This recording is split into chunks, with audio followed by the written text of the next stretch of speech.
Joining us now to talk about what's happening in Israel is San Francisco restaurant owner and also somebody who is heavily involved in political and civic gatherings here in San Francisco is Manny Yekutiel. You're in Israel right now. Manny, how are things going? It feels like being in a war zone. I guess that's the only way I can describe it, having never really spent much time in a war zone. But I haven't slept yet this evening. I can hear fighter pilots flying overhead constantly.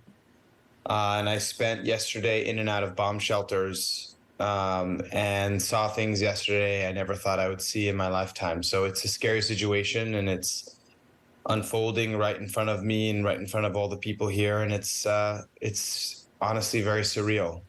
Manny, as you pointed out, you've been sort of thrust into this war zone. Are you there visiting family? What's your reasoning for being there? So I'm here for my niece's bat mitzvah and my father's 80th birthday, which happened to be coinciding. And so I came to see my sisters, whom I haven't seen in many years.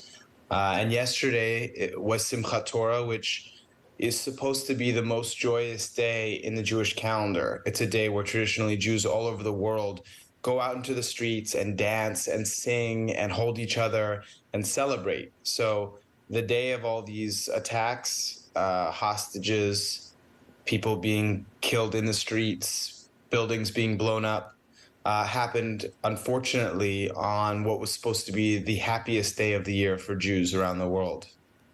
Manny, where are you exactly right now, and how is your family? Are they safe?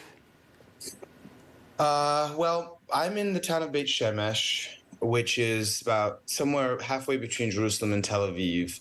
Most new construction in Israel, and you should think about this and let this sink in. Most new construction in Israel every apartment comes with a bomb shelter built into one of the rooms. So I'm not in the bomb shelter right now, but when the sirens go off, I've had to run downstairs and we lock ourselves in the bomb room. Do I feel safe? Not really. I mean, yesterday, and a lot of my friends are asking me if I'm okay. It's a complicated question. Yesterday, I went to go find my father, who was at synagogue, and he told me to turn around, and I saw where one of the missiles had hit. And I saw a giant plume of smoke rising out from not too far away from where I was. And so it really hits home when you can actually see a missile strike. And I looked up and I could see the Iron Dome in action and actually intercepting missiles above my head. So I've never experienced being in a line of fire. And yes, I'm near a bomb shelter, but you know, the airport is being targeted. My cousin, who I have a lot of family in Israel, and I asked my cousin how she was, and she showed me a screenshot from Tel Aviv, and a bomb had hit a building just 3 blocks away from where she lives in Tel Aviv. So the honest answer, Dan, is that it feels like the whole country is under attack. And no, I don't feel safe, even though I am near a bomb shelter, and I've had to spend some time in it yesterday. You explain the scenes of horror that you've been witnessing there in Israel. What is the situation in terms of coming home, in terms of returning to San Francisco in the United States? The airport has been targeted. I just watched a video of people getting off of a plane and immediately having to duck and cover on the tarmac. A lot of flights have been canceled. So I'm worried that I might not be able to leave anytime soon. If they hit the airport, I don't know what's going to happen. There are a lot of unfriendly airports around Israel, and there is this kind of lingering anxiety of being trapped and not being able to get out and get home. Hopefully that's not the case. Hopefully things will de-escalate and the missiles will stop.